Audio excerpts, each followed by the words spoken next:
दोस्तों आज हम इस वीडियो में जापान की एक हॉरर एक्शन फिल्म पैरासाइट हम इसका पहला और दूसरा दोनों पार्ट को पूरा एक्सप्लेन करने वाले हैं। मूवी काफी शानदार है इसलिए वीडियो को पूरा जरूर देखना। So let's start the video. Movie की शुरुआत में हमें ऐसे क्रिएचर्स को दिखाया जाता है जो समुद्र से निकलकर शहर की ओर जा रहे हैं। इन्हीं अजीब से क्रिएचर्स को पैरासाइट का नाम दिया गया है तो हम भी इन्हें इसी नाम से बुलाएंगे। अब हम एक आदमी को देखते हैं जो शांति से अपने रूम में सो रहा है, पर तभी एक पैरासाइट आकर उसके कान में घुस जाता है। इस आदमी को बहुत दर्द होता है पर थोड़ी देर बाद ये बेहोश हो जाता है। दूसरी तरफ हम सीनची नाम के लड़के को देखते हैं जो अपने कान में मस्त हेडफोन लगाकर गाने सुनते हुए सो रहा है। एक पैरासाइट इसके पास आता है, वो कान में घुसने की कोशिश करता है पर घुस नहीं पाता, तो पैरासाइट नाक में घुसने की कोशिश करता है। सीनची को नाक में खुजली होती है और वो उसे पकड़कर दूर फेंक देता है। सीनची उसे नॉर्मल सा कीड़ा समझकर मारने की कोशिश करता है पर वो पैरासाइट उसके हाथ में छेद करके उसमें घुस जाता है। सीनची अपने हाथ को ईयरफोन के तार से बांध देता है। अब उसकी मम्मी भी वहाँ आ गई थी। सीनची बोलता है कि मेरे हाथ में कुछ घुस गया है। मम्मी चेक करती है तो उसका हाथ बिल्कुल ठीक था। सुबह होती है तो हम देखते हैं कि सीनची को अपने हाथ में अजीब फील हो रहा है और दूसरी ओर हम उसी आदमी को देखते हैं जिसके कान में वो पैरासाइट घुसा था। अब ये बड़े प्यार से अपनी बीवी के पास जाता है। अब इसका पूरा चेहरा ही एक मॉन्स्टर की तरह खुल जाता है और पलक झपकते ही अपनी बीवी का मुंह चबा जाता है।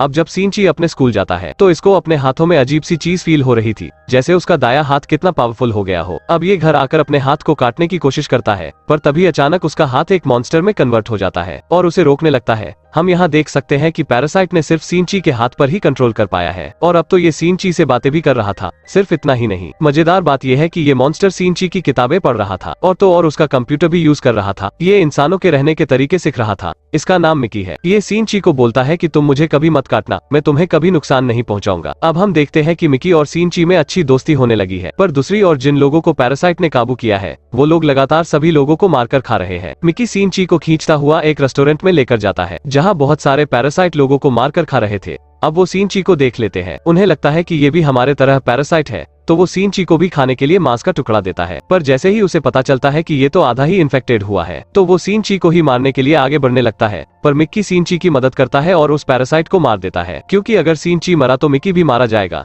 क्योंकि बॉडी तो एक ही जो है। न्यूज में बताया जाता है कि लोग लगातार मारे जा रहे हैं लेकिन पता नहीं चल रहा कि लोग मर क्यों रहे हैं। शायद कोई इंस्टाग्राम ट्रेंड आया है। सीनची मिक्की को बोलता है कि अपने साथियों के कहो कि वो लोगों को खाना बंद कर दें और जाकर कहीं चाट पकौड़ी खाए। मिक्की बोलता है कि तुम लोग भी तो जानवरों के मांस को बड़े चाव से खाते हो, तो इसीलिए हम भी इंसानों को खाते हैं क्योंकि यही हमारा खाना है। अब क्योंकि मिकी एक पैरासाइट है तो उसे पता चल जाता है कि आसपास कौन सा इंसान पैरासाइट है। मिकी सीनची को बताता है कि तुम्हारी क्लास में एक पैरासाइट है और वो और कोई नहीं बल्कि तुम्हारी टीचर है। अब टीचर जब सीनची को देखती है तो वो भी समझ जाती है कि ये भी इन्फेक्टेड है, पर वो सीनची को बोलती है कि तुम्हें मुझसे डरने की जरूरत नहीं है, मैं इंसानों को नुकसान नहीं पहुंचाती। ये सीनची को दो और पैरासाइट से मिलवाती है। एक पुलिस वाला तो एक स्टूडेंट होता है और ये पुलिस वाला टीचर का हस्बैंड होता है और हमें यहाँ ये भी पता चलता है कि टीचर प्रेग्नेंट है। टीचर सीनची को अपना ग्रुप ज्वाइन करने को बोलती है पर वो मना कर देता है। अब रात होते ही पुलिस वाला सीनची के पास आता है क्योंकि उसे पता चल गया था कि मिकी ने एक पैरासाइट को रेस्टोरेंट में मार दिया था। वो पुलिस ऑफिसर इन पर हमला कर देता है। मिकी और पुलिस ऑफिसर में जमकर फाइट होती है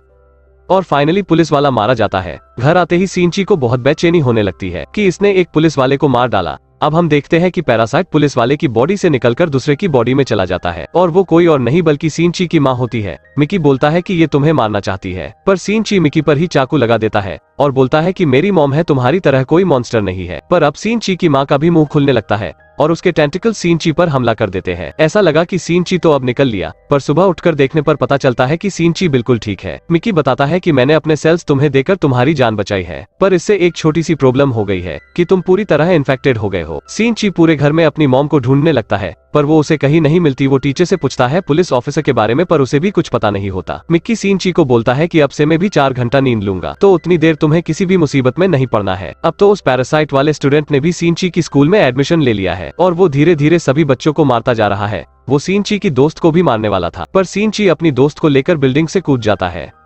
अब टीचर भी वहां आ जाती है और उस पैरासाइट वाले स्टूडेंट को बॉम्ब से मारने की कोशिश करती है, पर उसे कुछ नहीं होता और वो पुलिस वालों को भी मार देता है। मिकी सीनची को बोलता है कि वो मॉन्स्टर स्कूल की छत पर है और सीनची उसे एक तीर से खत्म कर देता है। अब वो टीचर के पास जाता है और पुलिस वाले का एड्रेस पूछने लगता है। टीचर उसे उसका एड्रेस दे देती है। अब सीनची अकेले ही अपनी माँ से लड़ने जाता है क्योंकि मिक्की तो गहरी नींद में था। पुलिस ऑफिसर का पैरासाइट अभी भी उसकी मॉम के अंदर था। इनकी यहाँ दमदार फाइट होती है और सीनची उस पैरासाइट की गर्दन उड़ा देता है जिससे उसकी मॉम भी मारी जाती है। अब सिनची अपनी दोस्त से मिलने हॉस्पिटल जाता है और वहाँ मिक्की को बोलता है कि अब बस बहुत हुआ, अब कोई नहीं मरेगा, मैं एक एक कर सभी पैरासाइट को खत्म कर दूंगा। तभी हम देखते हैं कि कोई जासूस सिनची की मिक्की के साथ छुपकर फोटो ले रहा है। अब ये नया डेट शाना कौन है और आगे क्या होने वाला है, इसी सस्पेंस के साथ मूवी का पार्ट 1 खत्म हो जाता है। चिंता मत करो, पार्ट 2 भी इसी वीडियो में एक्सप्लेन करेंगे। पर अभी तक लाइक नहीं किया तो वीडियो को लाइक तो कर दो दोस्त। अब मूवी का पार्ट 2 स्टार्ट होता है। पार्ट 2 में 6 महीनों के बाद का समय दिखाया जाता है, जहां आर्मी वालों को पता चल गया है कि शहर में एक अजीब पैरासाइट नाम के किसी क्रिएचर का हमला हुआ है। अब ये आर्मी वाले जेल से एक कैदी को लाते हैं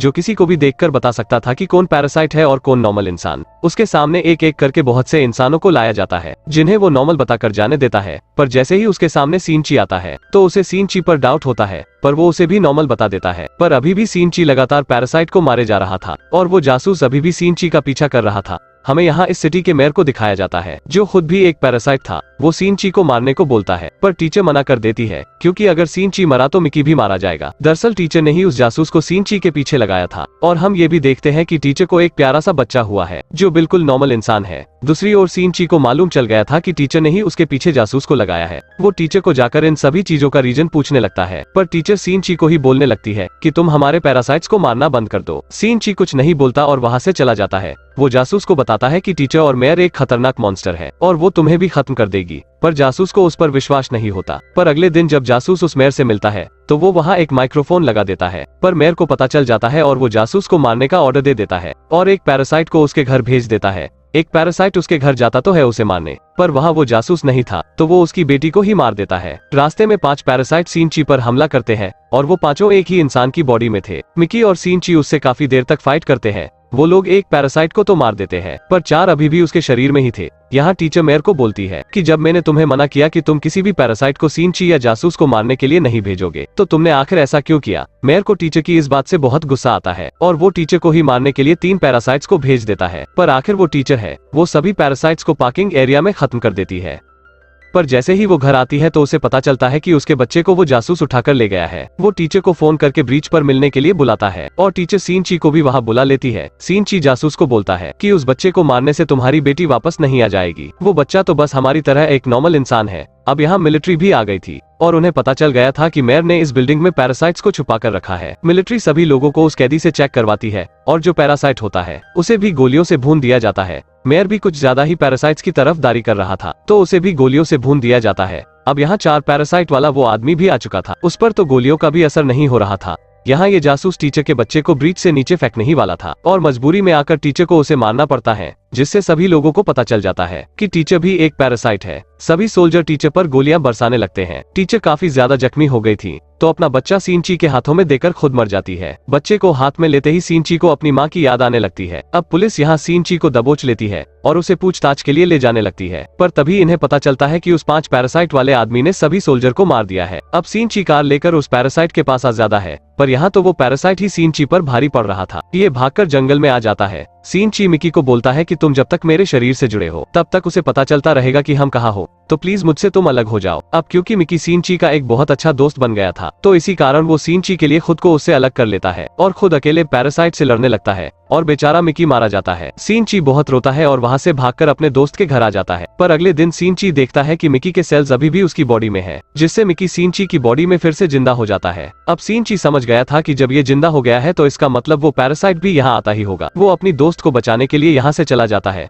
पर रास्ते में ही उसकी पैरासाइट से खतरनाक लड़ाई हो जाती है। सिनची पर हमेशा की तरह वो भारी पड़ रहा था और पड़ता भी क्यों नहीं, आखिर उसमें 4 पैरासाइट जो थे। तभी सिनची एक केमिकल रोड को उसके पैर में दे मारता है, जिससे उसके अंदर के सभी पैरासाइट उसकी बॉडी से बाहर निकलने लगते हैं, जिससे उसकी बॉडी बस अब एक ढांचा बन गई थी। तभी सिनची भी उसे उठाकर आग में फेंक देता है, जिससे वो फाइनली मारा जाता है। अब हमें काफी टाइम बाद के सिनची को दिखाया जाता है, जहाँ सब कुछ नॉर्मल हो चुका है। मिकी सिनची को बोलता है कि अब जब इस दुनिया से सभी पैरासाइट खत्म हो गए हैं तो मुझे भी यहाँ से चले जाने चाहिए। सिनची उसे जाने से मना करता है, पर फिर भी मिकी खुद को ही खत्म कर लेता है। अब एक दिन ये सीरियल किलर सिनची की दोस्त को पकड़ लेता है और उसे मारने की कोशिश करता है। वो सिनची से बोलता है कि पैरासाइट मॉन्स्टर नहीं है, असली मॉन्स्टर तो खुद इंसान होते हैं। लेकिन सिनची की दोस्त बोलती है कि असली मॉन्स्टर कोई और नहीं बल्कि तुम खुद हो। वो किलर सिनची की दोस्त को बिल्डिंग से नीचे फेंक देता है। तभी सिनची अपना हाथ लंबा करके अपनी दोस्त को बचा लेता है। इसका मतलब अभी भी मिकी सिनची की बॉडी में है और उसकी मदद कर रहा है और मूवी खत्म हो जाती है। एक्सप्लेनेशन कैसा लगा कमेंट करके जरूर बताना। वीडियो पसंद आई तो लाइक भी कर देना और चैनल पर नए हो तो सब्सक्राइब कर देना। मिलते हैं आपसे एक और न्यू वीडियो में। वीडियो पूरा देखने के लिए धन्यवाद।